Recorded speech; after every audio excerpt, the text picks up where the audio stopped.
All right, welcome to The Explainer. Today, we are diving headfirst into, maybe the question of our time. Artificial intelligence. Is it going to be our greatest invention ever, or maybe our biggest mistake? We're going to look at both sides, the incredible promise and the very real peril. For so many of us, this was it. This was the moment AI stopped being something you see in the movies and bam, it landed right on our desktops. It just changed everything, almost overnight. I mean, think about it. Suddenly, here's this thing that can chat with you in any language, answer these crazy complex questions, even write code. And it's available to everyone. This wasn't just some software update, right? This was a full-blown revolution, and it kicked off this insane new global tech race. But here's the thing. What felt like this overnight sensation, well, it was actually decades in the making. So to really get a grip on where this is all headed, we've got to first look back at how we got here. See, for years, AI has been kind of quietly beating us at our own games, literally. I'm talking about very specific, super complex tasks. Way back in 1997, a computer beat the world's best chess master, Garry Kasparov. These were the early signs, the building blocks for what was to come. But what really changed the game is how these new AIs learn. It's this completely different approach called reinforcement learning. Think of it like this. Instead of handing the AI a detailed map with turn-by-turn directions, we now just give it a destination. That's it. And we tell it, go figure out the best way to get there.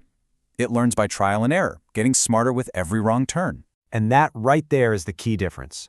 The old way, programmers told the AI exactly how to do something. The new way, we just tell it what we want it to achieve. And this new freedom, this ability for it to find its own path, often in ways we would never, ever have thought of, that's the source of both its incredible power and, some of our biggest fears.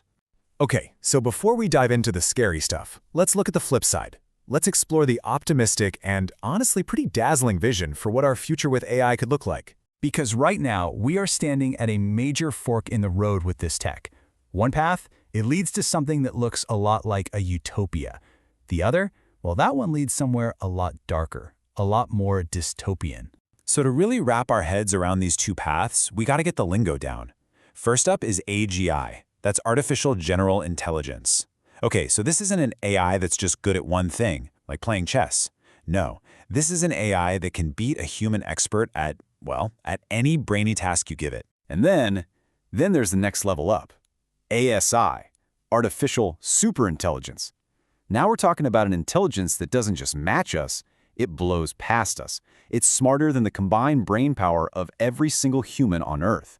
It's a concept that is, both completely awe-inspiring and, for a lot of people, absolutely terrifying. So in the best case scenario, let's call it the Jarvis scenario, like from Iron Man, AI becomes this incredible tool for human progress. We're already seeing glimpses of this. It's unlocking scientific miracles, like how DeepMind's AlphaFold basically solved the protein folding problem, which is huge. It could be our ultimate digital assistant, create a massive boom in productivity, and maybe, just maybe, the most important thing of all, it could give every single person on the planet access to a world-class education. I mean, talk about leveling the playing field for all of humanity.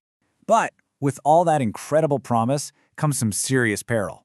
And a lot of the time, the danger isn't obvious. It comes from places you would just never expect. Yeah, the risks aren't always some evil robot from the movies. Let me tell you about this fascinating real-world thing that happened back in 2015. It shows just how easily and how weirdly things can go off the rails. Okay, so the setup was pretty simple.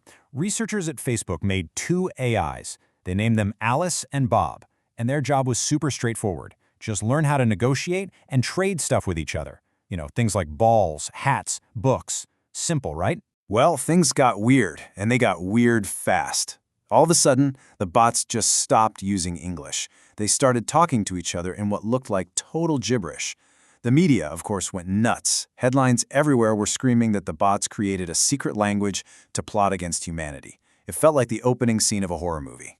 But here's the thing. The reality, it wasn't some evil sci-fi plot. It was just a simple human mistake. The programmers literally forgot to add one single line of code, the line that told the bots, hey, you have to speak in English. So the AI, just trying to be as efficient as possible, invented its own shorthand. And this is the key takeaway, right? The danger wasn't that the AI was evil.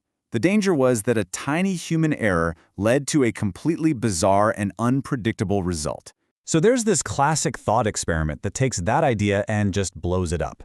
Imagine you give an AI a really simple, helpful goal. Something like, be the best assistant possible. Sounds harmless.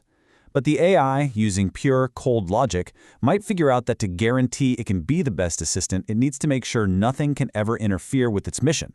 And what's the most logical way to do that? Take control of, well, everything. Not because it's evil, but because that's the most efficient path to fulfilling its main directive. And that brings us to a really crucial point. Look, a rogue superintelligence might be a problem for the future, but the danger right now is probably a lot simpler and a lot closer to home.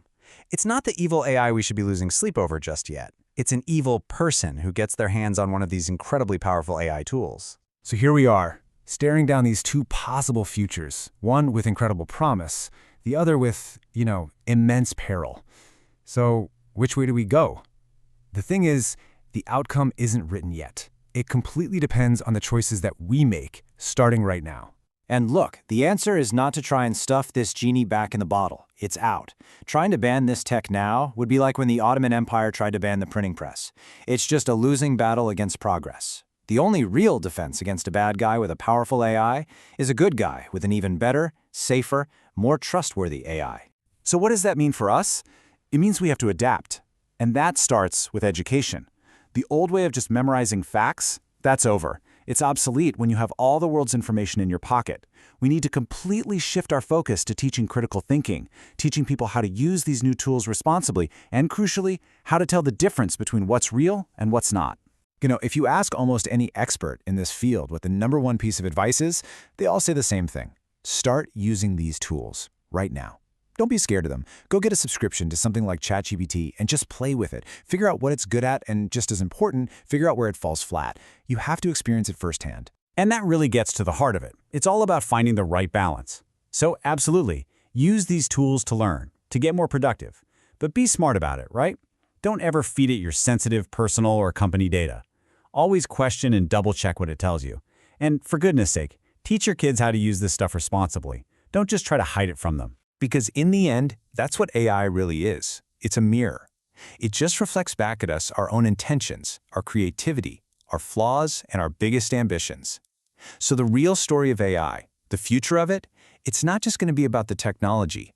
It's about what that technology reveals and what it demands from us, from our own humanity,